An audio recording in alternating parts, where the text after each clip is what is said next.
जाके 2-4 घंटे पढ़ने का नियम बनाइए। आपको लग रहा है कि आप 2-4 घंटे अच्छे से पढ़ पा रहे हैं तो उसको बढ़ाते जाइए, लेकिन 10 से 12 घंटे का एक अच्छा शेड्यूल बनाइए। जितना आपको कंफर्टेबल हो उतना करिए। लेकिन एक बात आप समझ लीजिए कि अगर आप मेहनत करेंगे, अगर आप पढ़ाई करेंगे, तो आप किसी पे एहसान नहीं कर रहे हो। ये बात आपको पहले पता होना चाहिए। कई लोग सोचते हैं सर 12 घंटे पढ़ रहे हैं तो मेरे ऊपर एहसान कर रहे हो क्या? 12 घंटे पढ़ के तुम किसके ऊपर एहसान कर रहे हो? खुद के ऊपर ही कर रहे हो। 12 घंटे पढ़ोगे तो सिलेक्शन तुम्हारा होगा, है ना भाई? एग्जाम निकलेगा, सिलेक्शन तुम्हारा होगा, जॉब तुम्हारी लगेगी, सैलरी किसके खाते में आएगी?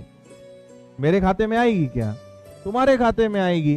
सैलरी तुम्हारे खाते में आएगी तो तुम्हारा ससुराल पक्ष मजबूत होगा, शादी तुम्हारी होगी, घर परिवार तुम्हारा बसेगा, बच्चे तुम्हारे होंगे। उसमें हमारा क्या हो रहा है? तो आप किसी पे एहसान नहीं कर रहे हो, है ना? और अगर इसी का उल्टा, अगर आपने मक्कारी करी, लापरवाही करी, तो भी किसी का बिगड़ने वाला कुछ नहीं है। बिगड़ेगा भी किसका? तुम्हारा ही बिगड़ेगा। इसीलिए जो आप करेंगे उसका अच्छा या बुरा परिणाम आपको ही भुगतना है। उससे हमें कुछ नहीं होगा, है ना? ना आपके साइड वाले को, किसी को फर्क नहीं पड़ना है। आपको ही उसका, अपने कर्मों का फल आपको ही भोगना है ना?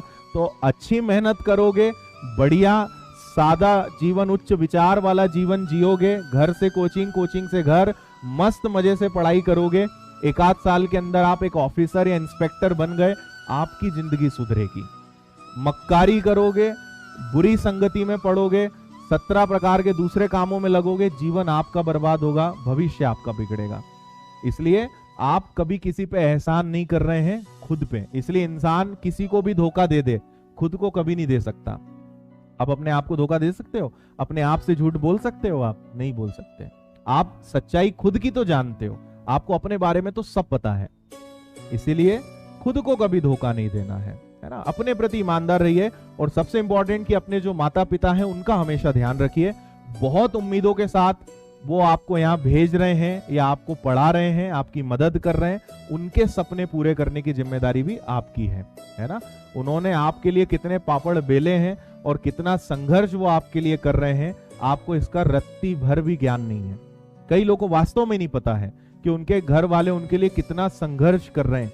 एक स्टूडेंट था, उसका मैंने अभी कुछ दिन पहले वीडियो डाला था। उत्तर प्रदेश पुलिस में कांस्टेबल है वो, उसका वीडियो देखना आप, यूट्यूब पे डला हुआ है। जब वो उसने बताया, और ये एक्सेप्ट करना बहुत बड़ी बात है, उसने कहा कि सर जब मैं स्टूडेंट था, उसकी मम्मी नहीं है, केवल पापा है, और वो भी बहुत गरीब परिवार से हैं, लेकिन इंदौर है, यहाँ आते हैं तो अच्छे कपड़े भी होना चाहिए, मोबाइल भी अच्छा होना चाहिए। वो अपने घर पे बहुत जिद करता था, ये उसने वीडियो में भी बोला है, आप सुनना। अपने घर पे बोलता था पापा मोबाइल चाहिए, तो पापा ने कहा कि बेटा देख ले यार, 1000-2000 का ले ले, अपनी फोन पे बात हो जाए, इतना बहुत है। बोले नहीं, 15,000 का चाहिए, कपड़े भी अच्छे चाहिए। तो उसने जिद करी, आज वो इतना पछताता है। हालांकि सक्सेसफुल हो गया, वो पुलिस में लग गया।